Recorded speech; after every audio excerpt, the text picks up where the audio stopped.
People on the outside do not know what evil is. Do you know what evil is? Sure, Are you evil? somewhat.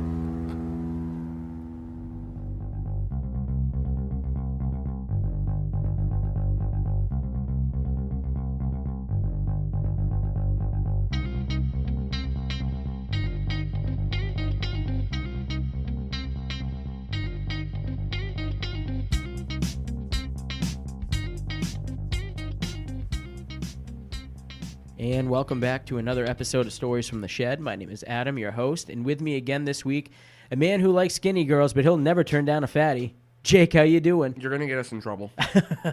You're going to get us in serious trouble. We are not... What is that? Fat shaming. That was not a fat shame joke. No. Just a joke. No, you're just trying to get us in trouble is what you're doing. I need to drink more of this beer. Yeah. Well, we're having kind of an off episode. Would you call this an off? It's an on-off episode. We normally record on Friday nights. Tonight's Thursday. We're just recording another one early. I wouldn't really call it an off episode because it's not like they know the difference. Nah.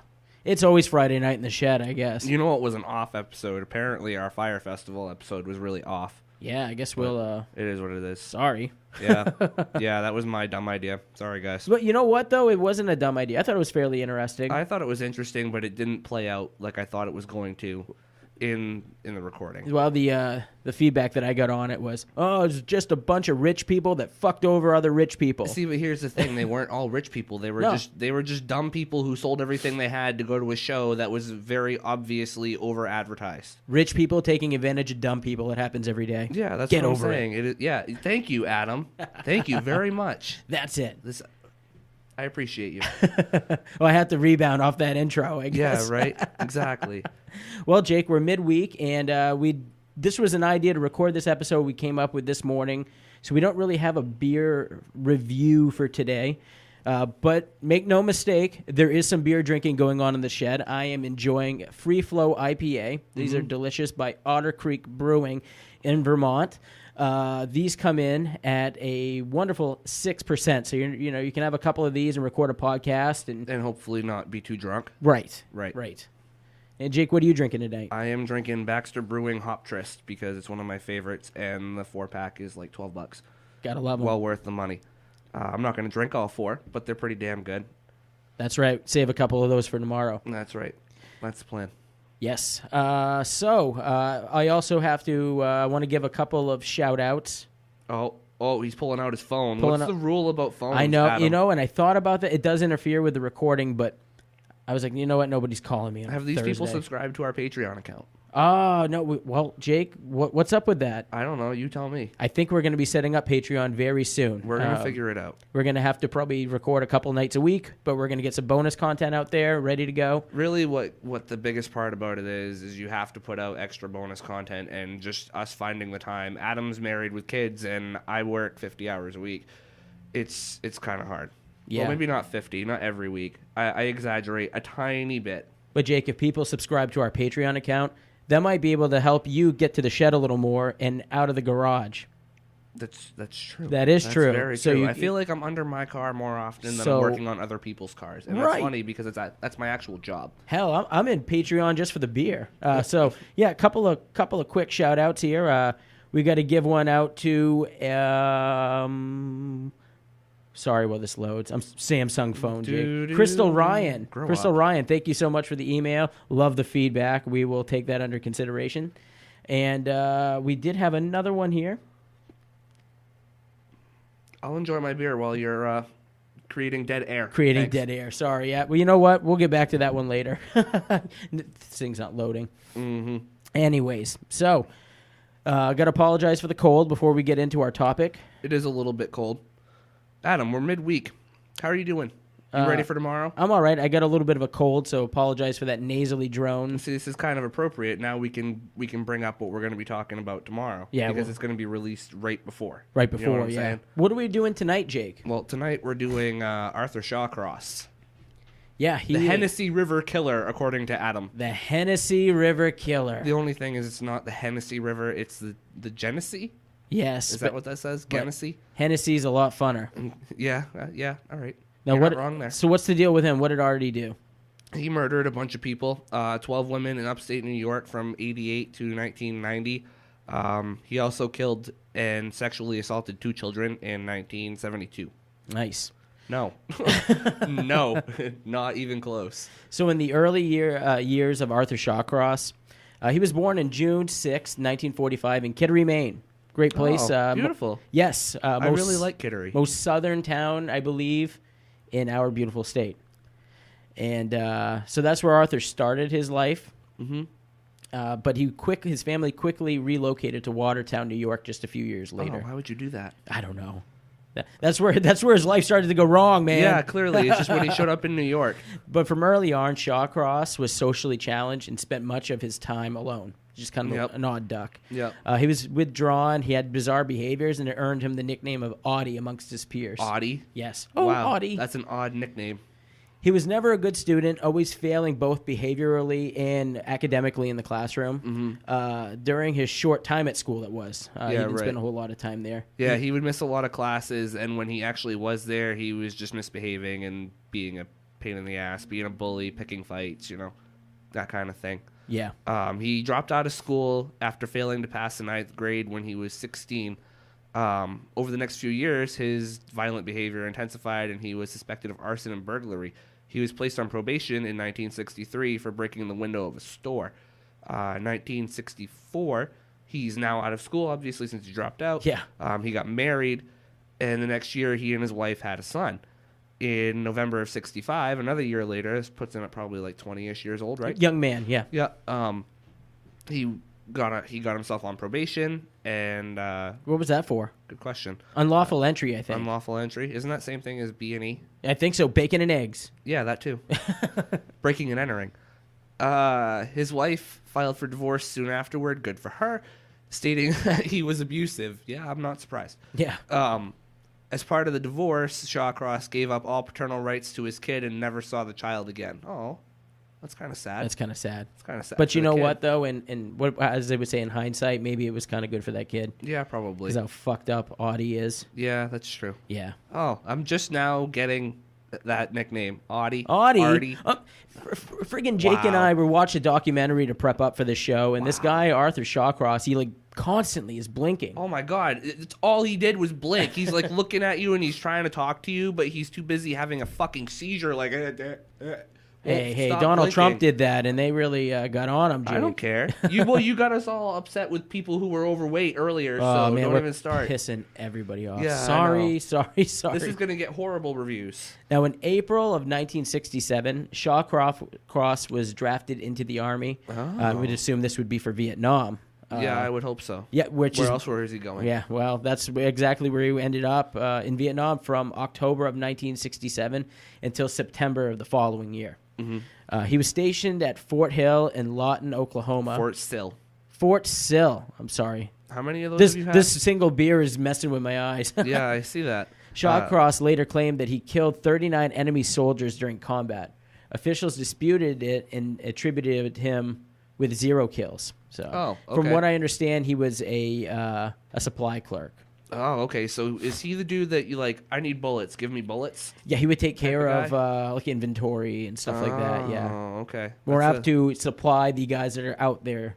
Nonetheless dangerous. I mean, you're still in Vietnam. Yeah. You're seeing things, and anything can happen at any time. I don't want to take from that or discredit that. Right. But not the same. So he gets released from the Army, and he and his wife returned to Clayton, New York. She divorced him shortly after, again citing abuse, and his propensity to pyrotechnics, whatever. No, not pyrotechnics. He was a pyromaniac. He liked to set things on fire. Yeah. I guess. And I believe he was sentenced at one point to 5 years in prison for arson in 1969. That was something that I had found out. What did he burn down? I believe it was a house in that neighborhood, or no, I'm sorry, it was a smaller shack, kind of like a shed. It was either a shed or a barn or something like that. Oh, okay. Yeah, stay away from my shed, Audie. Yeah, good thing he died in 2008. Yeah, that's a good thing. Wow. So he was sentenced to 5 years in arson. He was released in October 71, just 22 months into his sentence. He later went back to Watertown, and by the following April, which I'm assuming is April 72. Yes. He married for the third time and started working for the Public Works in Watertown. And at this time, he would be 27 years old. Correct. Yep. Like his previous marriages, the marriage was short and ended abruptly after he confessed to killing 2 kids. Yes, and we're going to get into that. Let's get into that right now. Yeah, let's do that. Within 6 months of each other, actually, 2 Watertown children went missing. And this was in... September of 72. Yes, of 72. The first child was 10-year-old Jack Blake. His body was found a year later out in the woods. He had been sexually assaulted and strangled to death. And who was the second child? The second child was Karen Ann Hill. Now, she was 8 years old at the time. Oh, wow. She was visiting Watertown with her mother for the Labor Day weekend, probably going to see family, I would imagine. Oh, I would imagine. Her body was found under a bridge, according to an autopsy report.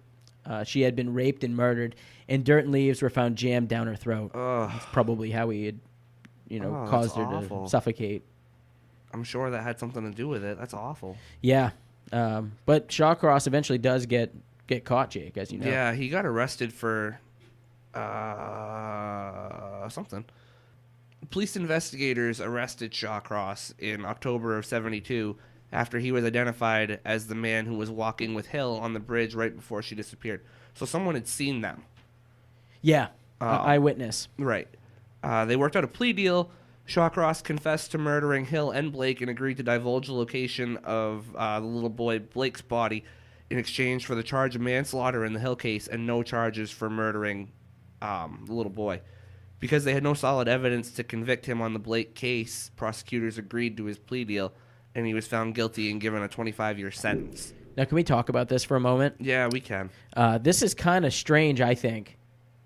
I think so, too, because you confess to killing 2 people, you come out and you say you did it, and then because they have no evidence, you can kind of like draw your own plea deal. It's like a create your own adventure. Now, do you think what it was that the police knew he did it, but like you just stated, they had no real evidence, so they were like, look, if we can get this guy to admit to something, even though the law is the law, and if he admits to it, this is the maximum he can get. Okay, but he getting him on admitted this to murdering 2 kids. Right, he admitted to it. But part of the deal was if he wouldn't have done that and they brought him to trial, he could have been found innocent because there was no evidence. So what I'm getting at is maybe they offered to make this kind of a deal to be like, you know what, at least we can get him.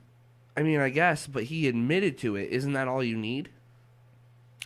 Honest question. But no, you're absolutely right. But with this, the maximum penalty at the time, if he were to admit to it, is reduced to the 25-year sentence. Isn't that the plea deal that he bargained for, though? Yes. Right. And that was the minimum he could get.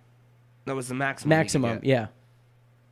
That's just weird. Well, I just think it's weird that they let him draw up his own plea deal. Yeah. Basically. Well, basically, I mean, for this guy should have been thrown in jail and executed, really. I mean, murdering two children. Adam, are you a fan of capital punishment? In this kind of case, yeah. I mean, not always, and that's a whole nother story, Right. topic, really. But yeah, that's a political when it's something topic we like ain't gonna touch. when somebody comes out and says, hey, you know what? I actually killed these 2 kids. I did it. Yeah, you can die. Mm-hmm. We don't need you. Mm-hmm. But there's plenty of people that are in prison for murder that they're there on circumstantial evidence, and it has happened in the past. It's terrible to see these people executed, and then later down the road, as DNA evolves, found innocent. Yeah. So in that case, yeah, you know what? Circumstantial evidence, maybe we take death penalty off the plate. But somebody says, hey, you know what? I fucking stuffed some dirt down some kid's throat, suffocated her, and killed another little boy. Yeah, you can die. That's where I'm at. I think I hit one of Adam's soft spots. Jesus. Kind of cleared my nasal there, Jake, with Good. Good. Now, Wow. Shawcross was 27 years old, divorced for the 3rd time, and would be locked away until the age of 52. Yep. However, after serving just 14 and a half years, he was released from prison. So that makes him how old? 27 plus 14. I don't know. I can't math. I can't math 40 right now. something. No. Yeah, 41. 41, okay. 42 if the half year. Yeah. So he's still pretty 41. young. Being now out of prison was a challenging thing for Shawcross. Mm-hmm. One thing is that nobody would forget about his criminal past. He relocated to 4 different cities, and communities would protest him. Oh, I believe it. Yep. Decisions came, and this was probably a mistake, to seal his records from public view as he moved for one final time. Oh, don't do that, because people already know who you are. Now you just look more fishy. I feel like people that have children, or people in general, women, anybody should have a right to know who's living in their neighborhood. What about men? Men too. Oh, okay. But you said women specifically. Well, I mean, this kind I of. just wanted to make sure that we're being inclusive. Well, of course, but people like this typically are targeting children and women, and that's Artie's. You preference. don't want to save that for the beer break? I can go grab another beer, Jake. You know you that. don't need to grab another one. I have one I can open if I finally get done nursing this one here. So his final move was to Rochester, right? And what was this? And he moved to Rochester in June of '87. He met a new girl, Rosemarie Wally, and this time there were no protests because the parole officer failed to report to the local police department that a child rapist and murderer had just moved into town. So good for him, bad for town. Santa Claus is coming to town. How dare you? Santa Claus doesn't have a blinking problem and doesn't have one... Arthur Shawcross in that thing that we watched had no neck. It was just chin that slightly bumped out, and then it was just skin flap all the way down to his chest. It was really weird. Okay, so life for Shawcross and Rose became routine. They got married, so fourth marriage. Yeah. And Shawcross worked various low-skilled jobs, probably stuff like I'm doing. You keep doing. picking on Audie, but the honeys love him. Yeah, apparently. Weird people attract other weird people. That's right. It didn't take long for him to become bored with his new menial life, however, which doesn't really surprise me at all. Well, after you lived a life of doing this to children, how could you go back to just going to fucking work? You go from living life on the edge to working a 9 to 5. Ooh, God. Yeah, really. In March of '88, Shawcross began cheating on his wife with a new girlfriend. No? No, he did, but I'm just fucking dickhead. No, you know better. I'm sorry. He was also spending a lot of time with prostitutes, and over the next 2 years, many of the prostitutes that he got to know would end up dead. And before you scroll further down, this may be a good time to take a break. Yes, I think a much-needed beer break right now. Since you opened yours. Yes, sorry. Okay. I'll guzzle it and grab another one. You might have to. We'll be right back.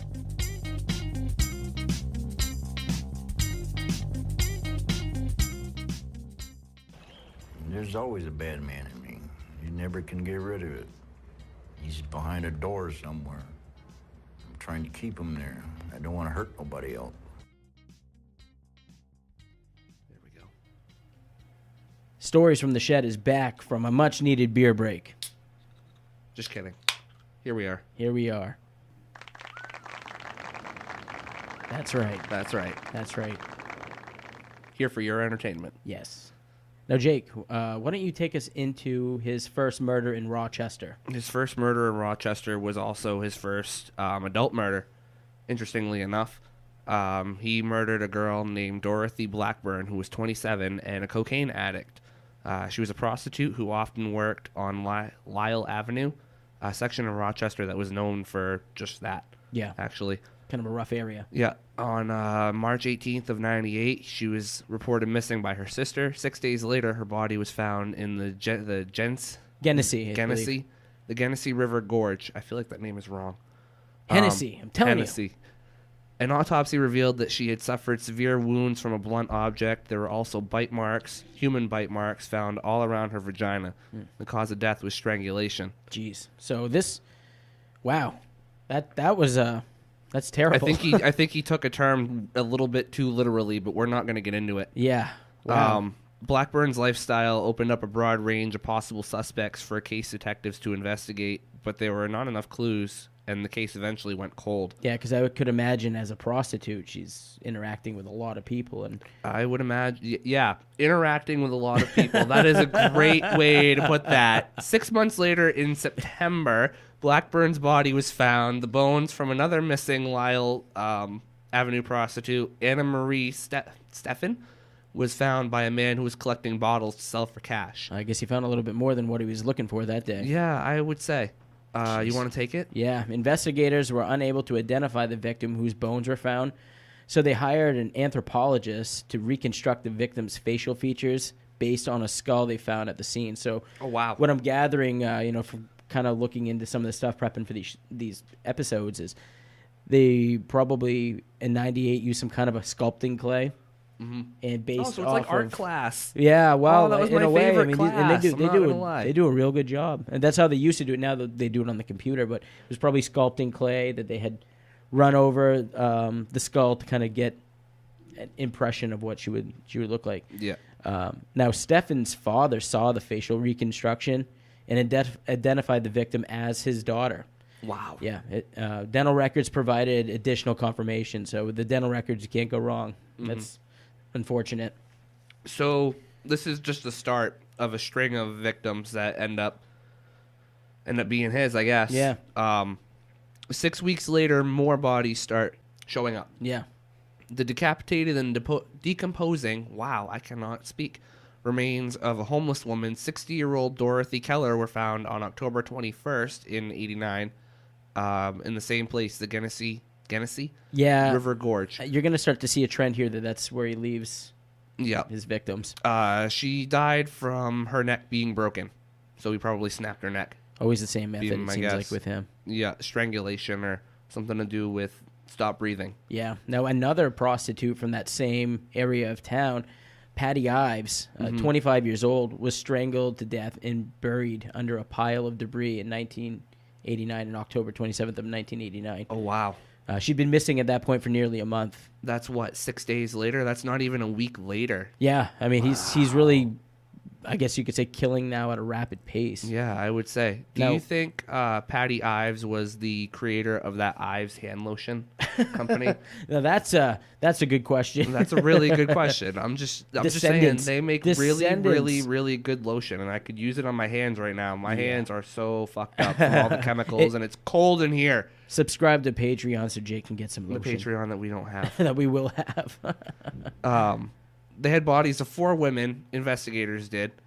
They all went missing and were murdered within 7 months of each other.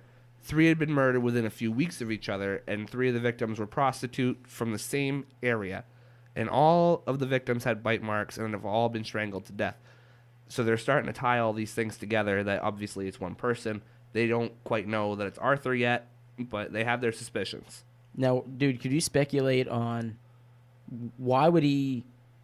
I mean, obviously, strangulation's an easy method, especially when you're a big guy like him. But why the biting of, in the genital areas? I've already given you the answer. What do you? I mean, it's so bizarre. It is bizarre. Yeah, I'll give you that. Can't wrap my mind around that. I'll give you that. Now, this would take us to another victim, I believe. Now, on October 23rd. Yep. June Stott, 30 years old, who was reported missing by her boyfriend. Stott was mentally ill and would occasionally vanish without telling anyone. Oh, so you're telling me a random 3-day camping trip is mentally ill? Well, okay, thanks. Well, no, I think what it is that she's mentally ill and maybe she would get angry or something or lose her. You know what I mean? Yeah, sometimes people fair. need to take off. But right. Anyways, vanishing for short periods of time for June wasn't an uncommon thing. Okay. This, along with the fact that she was not a prostitute or drug user, kept the disappearance separated from the serial killer investigation. So they were not even tying any connections between June and the other ones because June didn't fit the same profile as the other victims. Huh. Okay, but she ended up being one of his victims. Yeah. Okay. So not too long after that, maybe like a week and a half later, Marie Welch, who was 22 and was a Lyle Avenue prostitute, go figure, was reported missing on November 5th of 1989.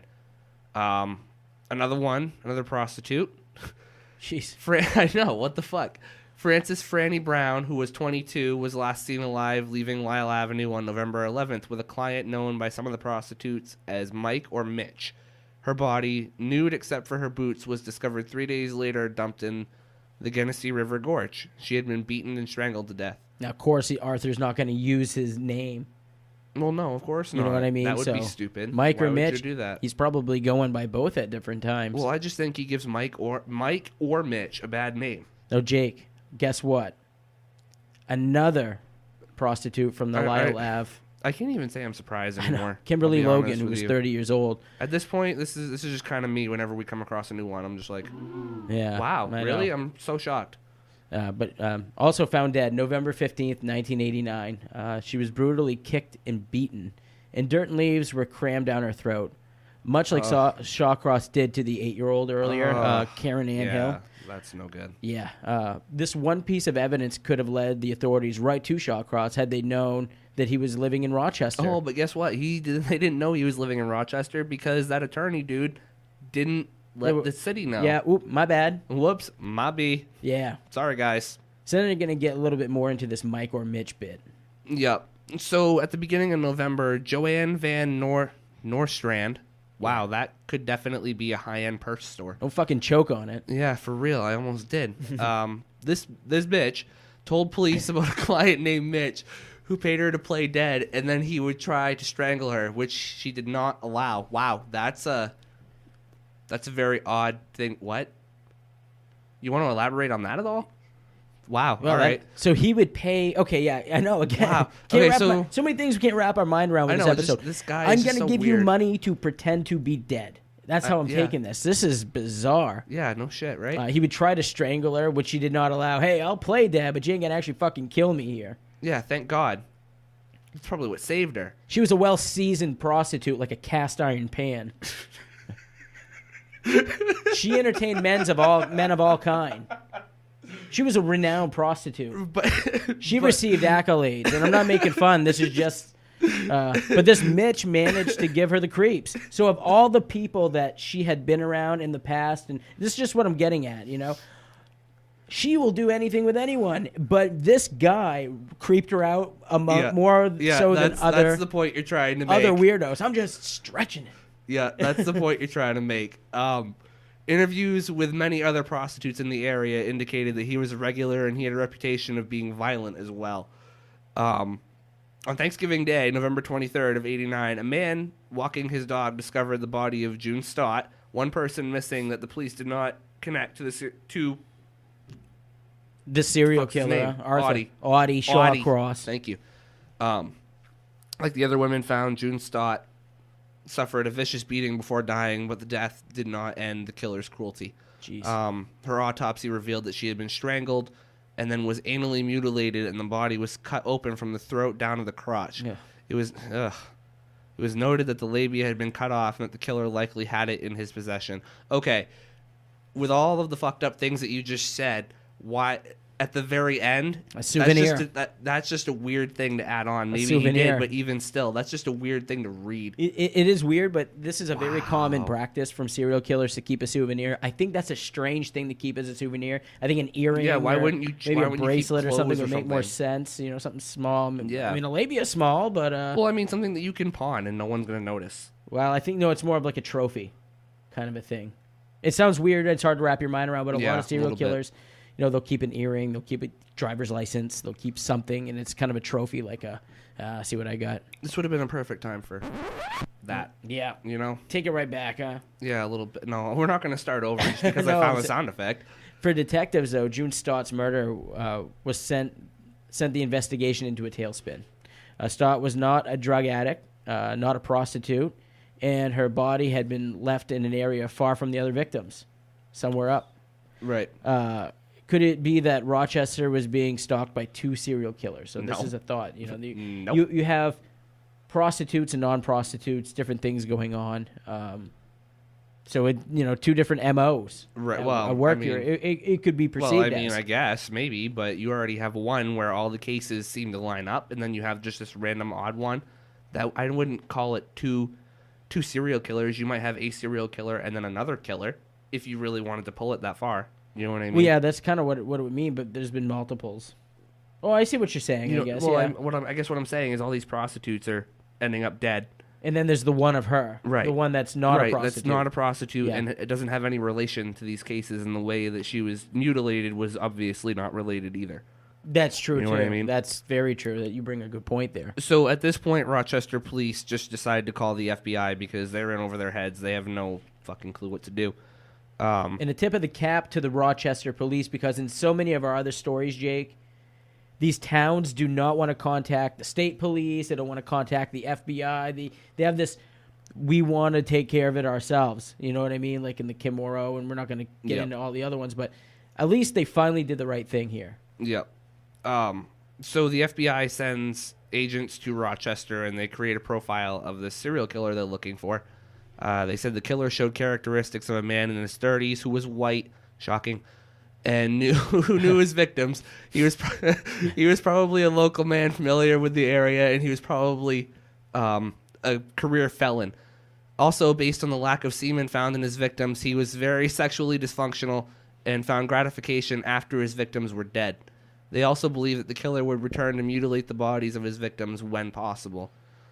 So, I mean, I guess that's assuming that he would kill these people, leave them, and go back at a later date, and Right. that was when he did this bizarre shit to them. Right. So after the FBI gets there in November, more bodies start showing up. Another prostitute named Elizabeth Gibson, who was 29, was found strangled to death on November 27th in a completely different county. She was also a prostitute from Lyle Avenue and was last seen by Joanne Van Noorstrand with the Mitch client who she had reported to police in October. So she's been keeping an eye on Audie. Yeah, Noorstrand went to the police and gave them the information along with the description of Mitch's vehicle. FBI agents at that point strongly suggested that when the next body was found, investigators wait and watch to see if the killer returned to the body.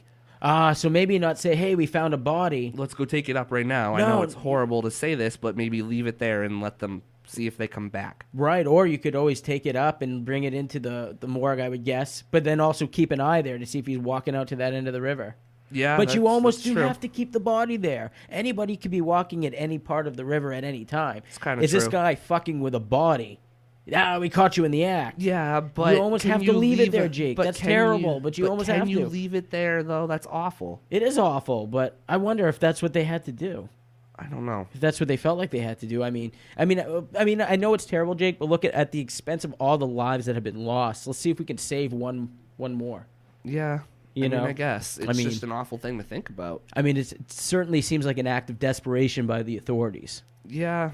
Yeah, I would say. But then again, you have a good point. If they just kind of stake out around and see if the guy tries to come back to look for the body. Yeah.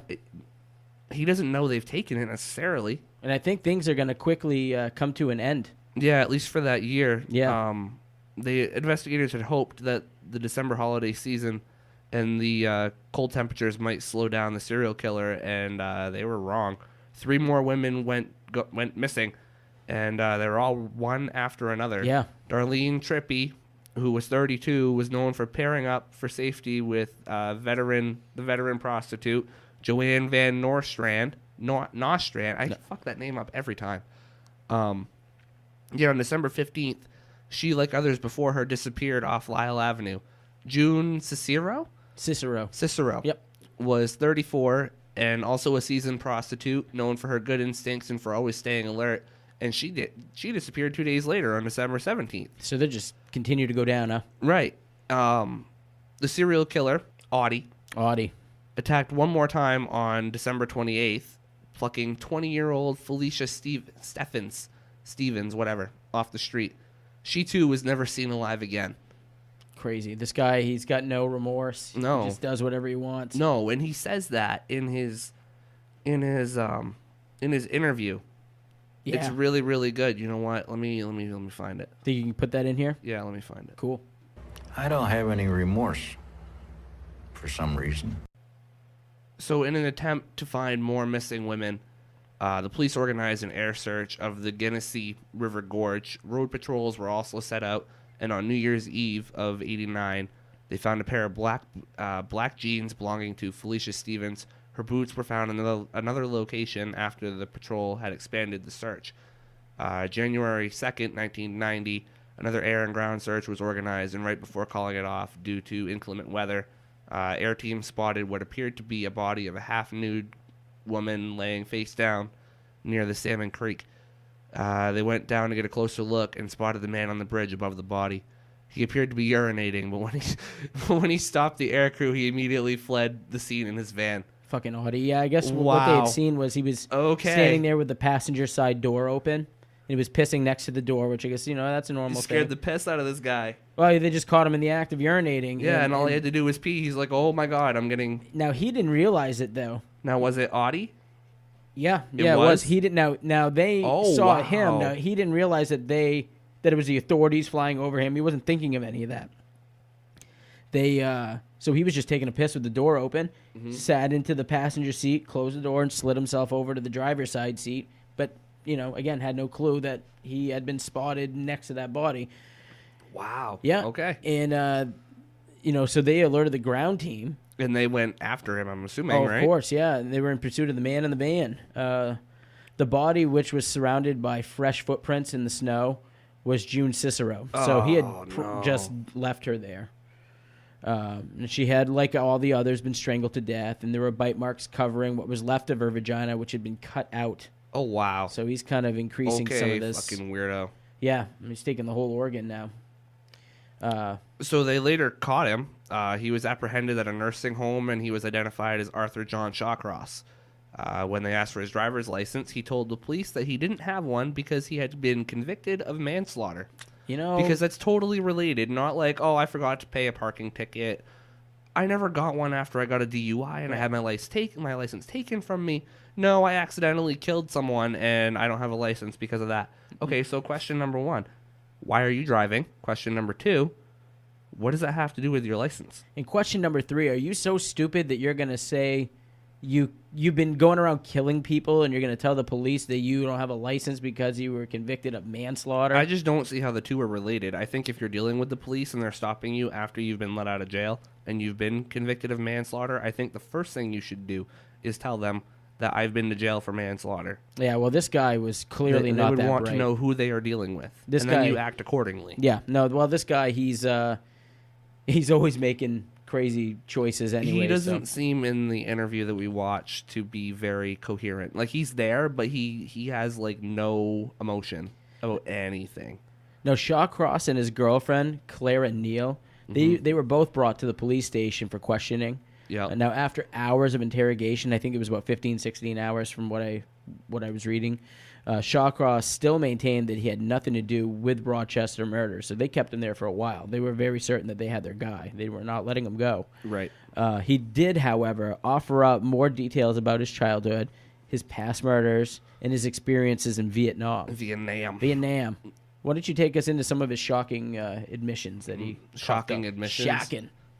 And I see a woman in her 30s coming down this hill carrying 2 AKs on this side and 2 AKs on this side, barrel down. So I reach over my shoulder like this, right behind my neck, and I pull out a brand new machete. When she backed out, I come up behind her and took her head right there. I took a couple of hits, but the head came off. She body dropped to the ground, she just bled out. I split the body in half. Opened up a pouch, and I had some C4, plastic explosives, lit a cigarette, just touched it, and it started lit up like a miniature sun. And I just laid the flesh up on top of that stick, right? And I bit into the flesh itself, just staring at her eyes, and she urinated and defecated on herself. And she talked to me in broken English, so she told me everything I wanted to know. I go in, I reported in, saluted the colonel, and he gets up and he says, "You're one sick son of a bitch, but I love you." So, if you haven't already heard enough shocking things about what he's done, at this point he comes out and talks about the murders of the 2 children in Watertown, I think it was. He started talking about the murders. He tells detectives that Jack Blake had been bothering him, so he hit him and killed him by mistake. Once the boy was dead, he decided to eat his genitals. I have to be awfully fucking hungry for that, I guess. Well, that's just weird. Everything's weird about this story. Yeah, this whole story is very strange. He also admitted to them that he had anally raped Karen Ann Hill, the 8-year-old girl, before strangling her to death. So he also claims that in Vietnam, he killed 39 people. That was a proven lie, though. He also described really nasty details about how he had murdered and then cooked and ate 2 Vietnamese women. Now, like a lot of people that do a lot of bad things, he's got ways of justifying his acts. Shawcross, while under questioning, had talked a lot about his childhood and the experiences that he had gone through. According to Shawcross, he did not get along with his parents at all, and his mother was domineering and extremely abusive.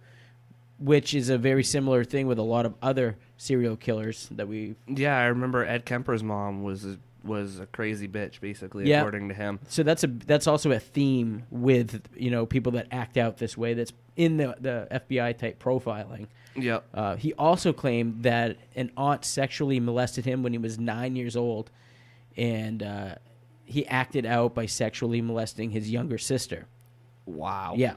The other thing that had come out in the documentary we had watched was that that his mom had given him oral sex from a young age for a number of years, and he remembered it very clearly in what was it, the hypnotherapy that we were watching that he was in. That was kind of creepy. It was really messed up. Yeah.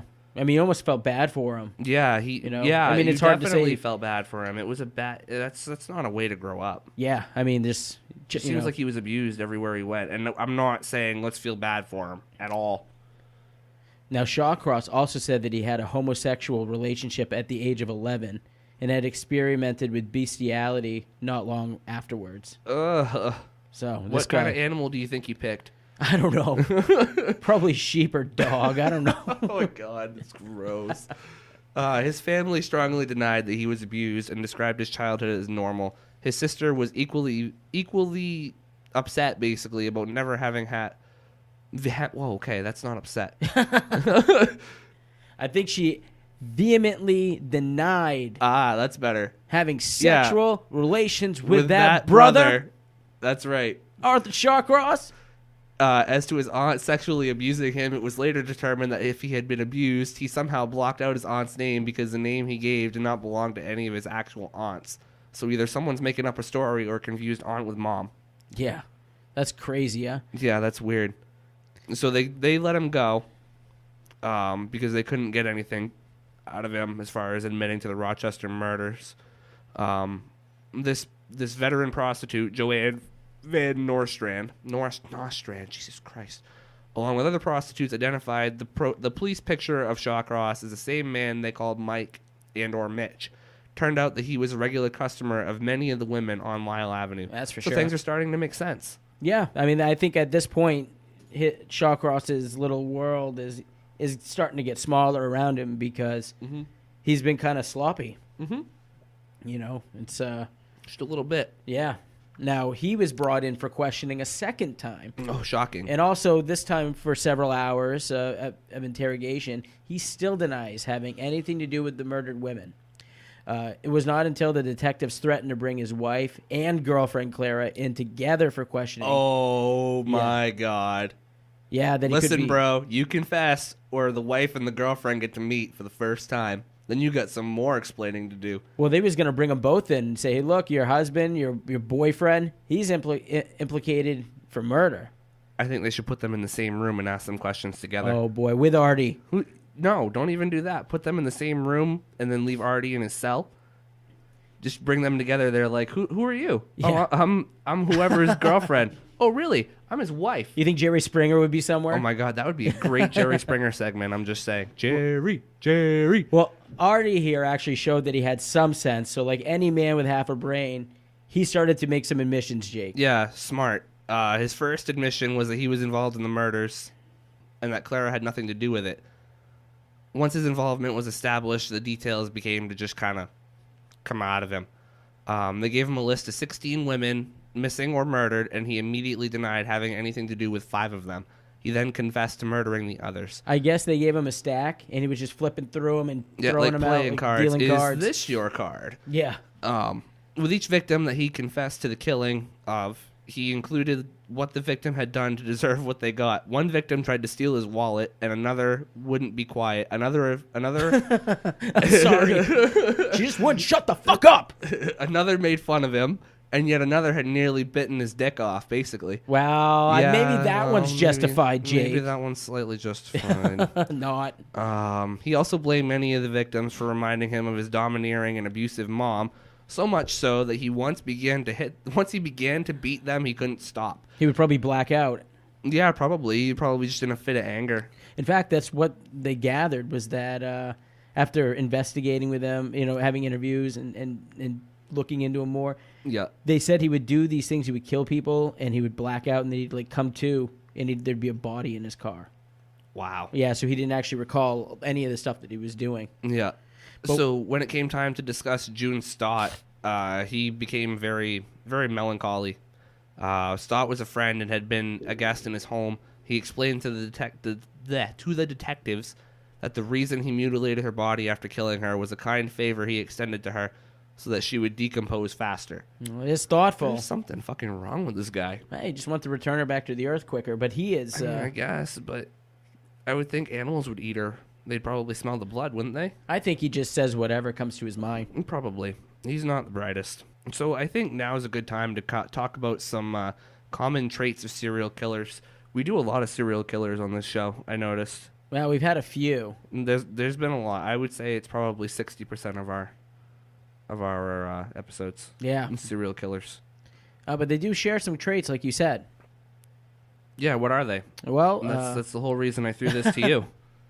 Well, the thing is that like Arthur Shawcross, like many other serial killers, desire that they still to show that they are still in control and can reach through the prison walls and still do damage on the outside. So what I'm saying is that they like to give up some information, but they also like to hold on to some information to still have some kind of control. They like to have leverage. Right, exactly, and that's something Okay. that a lot of them do show once they are captured. Okay. Well, I like to have leverage. Does that make me a serial killer? Well, I think a lot of people like to have some kind of control. Yeah, I like to have some leverage at work sometimes. When it came to Arthur Shawcross, this certainty appeared to be the case.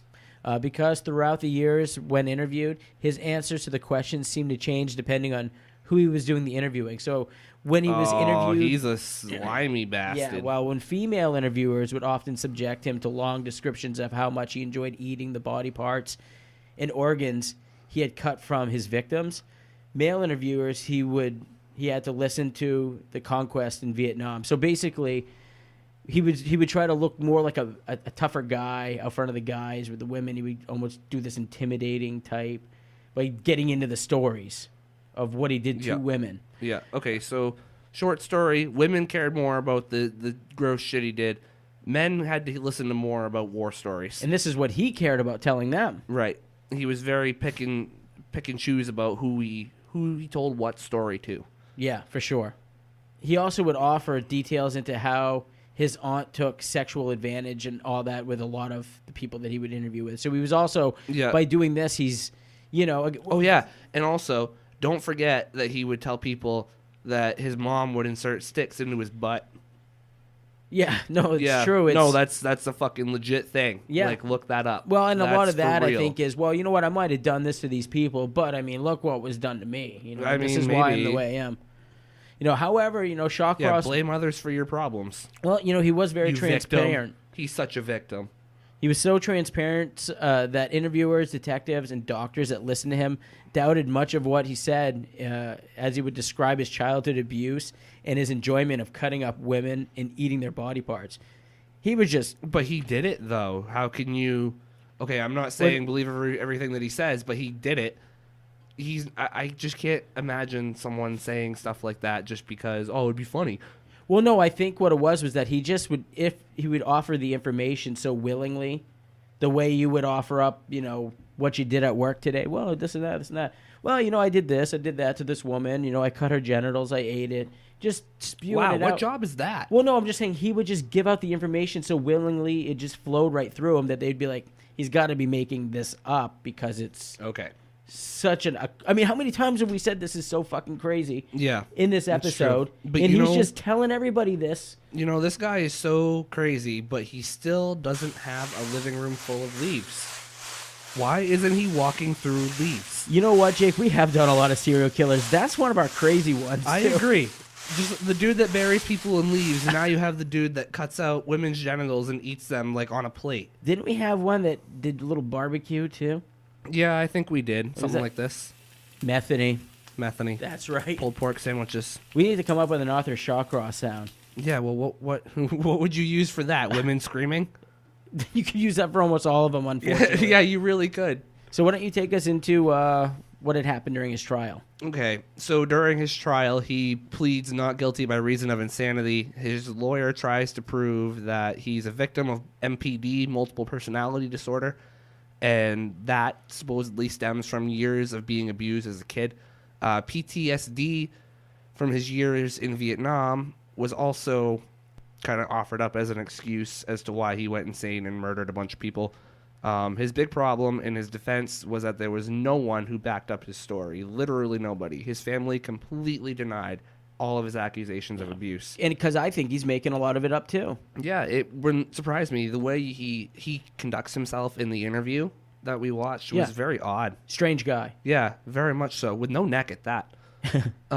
We can say that because he's dead. We can. The Army provided proof that Shawcross was never stationed near a jungle and that he never fought in combat, never burned down huts, and was never caught behind a firebomb, and never went on jungle patrol, as he had actually claimed he did. As to his claims to have killed and devoured 2 Vietnamese women, 2 psychiatrists that interviewed him agreed that Shawcross changed the story so often that it's not believable. What's a good story, though? Yeah, it was. Well, in a crazy way. Speak for yourself. I almost just got caught in that trap. Now, Shawcross, this is something kind of medically with him. You're not going to go down that road, are you? We're going to just be very careful with this. You're going to tread lightly. He had no step on snap. No, I'm looking at the floor in shame. Okay. He had an extra Y chromosome. You should be ashamed of yourself. Well, it was discovered that Shawcross had an extra Y chromosome, which had some to suggest, although there is no proof, this can make a person violent. So I wonder where that extra Y chromosome, does that, I honestly have no idea. Does that have to do with gender, like X, Y, X? I whatever would imagine it is? I would imagine so. I'm just curious how that would make someone more violent if it has to do with probably an imbalance in the brain. I'm curious. Wouldn't there? But there's chromosomes for different things too. But you know so what? I wonder where that extra Y chromosome. I don't know how that works. I'm not smart. Well, let's just say he has this disposition, that right? was the realest thing I've said all night. He has this disposition of having this extra Y chromosome, coupled with the fact that we could say that maybe he was molested as a child. Yeah. Maybe that could be adding fuel to somebody that already has some problems. Now, he also had a cyst found on the right temporal lobe, which they said to have caused him to have behavioral seizures. Oh, wow. Yeah. He would display animalistic behavior. So he would be a dog. Such as the eating parts of his victims. But, again, like we've said in other episodes, these serial killers that have seizures and have these problems, they just so happen to conveniently happen while they're in a position where they can hurt somebody. Mm-hmm. It just seems like they tend to forget a lot of the stuff that they don't want to remember, maybe. Maybe they block it out. But in the end, though, it came down to what the jury believed. And they weren't fooled for nothing. It took them just a half hour, and they found him sane and guilty, sentenced him to 250 years in prison, and an additional life sentence after pleading guilty to the murder of Elizabeth Gibson in Wayne County. Good. Let's have a golf clap for that one. Oh, and how come I don't have this open? I have TeamViewer open. That's why. Golf clap. There we go. That's better. Do we have any other cool sirens for that? Game winner? Yeah, well, that works. Here's another, I guess, positive on this one. On November 10th of 2008, Shawcross died of cardiac arrest after being... Okay, sorry. After being transferred from the Sullivan Correctional Facility in Albany, New York. He was 63 years old. That's not very old. So that's one less serial killer to torment the streets. That is very true. And to victimize people. So, and we are all winners on that one. Yeah. Goodbye, Artie. Don't come back. Please don't. So this was kind of an interesting story, Jake. There was a lot of crazy stuff in this. We should not have made as much fun of this episode as we did. Yeah, but that's okay. Again, like we said also in past episodes, we have a little fun. We're a couple guys talking in a shed. We may not have a filter. Oh, really? Well, you know what? We may not have a filter. We may not be terribly... We have a pop filter. Kind of. You know what I mean, but... I know what you mean. We're here having a good time. We definitely take this stuff seriously. Adam's working on his 65th beer. Yeah. And it's Thursday night. Thursday night. He's going to go to work in the morning. I know, and they said it was going to be busy. But, yeah, and they're like, it's going to be busy, but it's okay. You can come in drunk. But anyways, like I was saying, though, we come here, we have fun, we make jokes, but we do take the story seriously. We do have sympathy, empathy, and all that for the families. It may not reflect that this episode, but that's okay. Yeah, well, we had fun, and I'll tell you what, I am glad that... You know what I'm glad about? I was very upset when Arthur Shawcross was released after killing the 2 children. Yeah, and he only that's served that's 14 and a half stupid. years. Well, and you get a 25-year sentence for killing 2 kids, which to me already does not. It's not right. You know what I mean? I feel like the families were robbed on that, Jake. Oh, you know, I I feel agree. like, as a father myself, if somebody were to do something like that, I would, you obviously are happy to see them go to prison. See, now what's funny is he says that he would be devastated if something like that happened to his kids or his grandkids. Yeah. But he went and did all these things, and then when they ask him about it, he's just kind of like, well, you know what? Let's just let him I'd be say devastated. it for yeah. you. You know what I mean? I would be devastated. So for normal people like us who don't have this problem with seeing how that would affect other people, it's weird for us to look at him or listen to him say, I have no remorse for doing these things, and then be so upset or say they'd be so upset if something like that happened to their own family. Yeah. It's just a weird thing to even think about. But it was upsetting that the families of those 2 kids almost got robbed by having him be able to get out of prison. Imagine all the Right. lives that could have been saved if this guy would have stayed behind bars where he belonged. He shouldn't have gotten out that early. He should have been in jail for life just on those 2, because those 2 were already horrific enough. Oh, yeah. Let's be honest. I mean, the admissions that he had made, but... The real travesty is that I had to look at this dude with no neck for 45 minutes talk about stupid shit. That's what's real tragic about this entire thing. He has no neck. Yeah, well, he's gone now, and I'll tell you what. Good. Him and his neck. Him and his neck, or lack thereof. But, yeah, I found this to be a pretty interesting one. This guy's been all over the place. His daughter, while he was in prison, that he had never really had a relationship with, found him. Yep. Yeah, she just kind of... I think she was 14 when she discovered that her dad was Arthur Shawcross. And he had impregnated a woman in Hawaii. She was a Hawaiian native. Yeah, and it was when he was out on leave in the military, I think, right? Right. But she found him in prison, and she even brought her children to have some kind of a relationship with him as well. That's kind of weird, I'm not going to lie. I don't know if I would do that, but Here, I'm not everyone, so it is what it is. Hang out with Grandpa Audie. Do you think she's going to listen to this? She can. Hopefully she does. And if you do, hola. Send us some feedback. She's forget your Hawaiian, name. hola. Sorry. Aloha. Or what do they say? Everyone understands Spanish. If you don't know That's what a good hola point. is, then you get a problem. I'm white and I live in Maine and I know what hola means. Probably not even saying it right. So what do you think, man? I don't. I just get paid. Except we don't. I don't know. I think it was a good episode. It was a good topic. Kind of rushed it a little bit, but that's okay. Not the episode, but rushed getting it together. We just, like you said, we randomly just were like, we're gonna we're gonna record another one.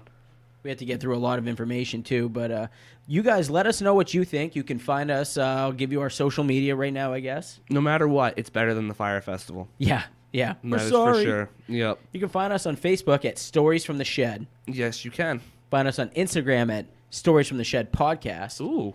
YouTube, Stories from the Shed Podcast. What about Twitter? Stories from Shed. Stories from Shed. iMessage, which don't bother. Yeah, I think I actually turned it off on the laptop. I'm not going to lie. Just skip it. One of the most important ones, and I'll tell you what. I've been getting the emails. Adam hasn't been deleting them. It's the emails, and that's sftspodcast@gmail.com.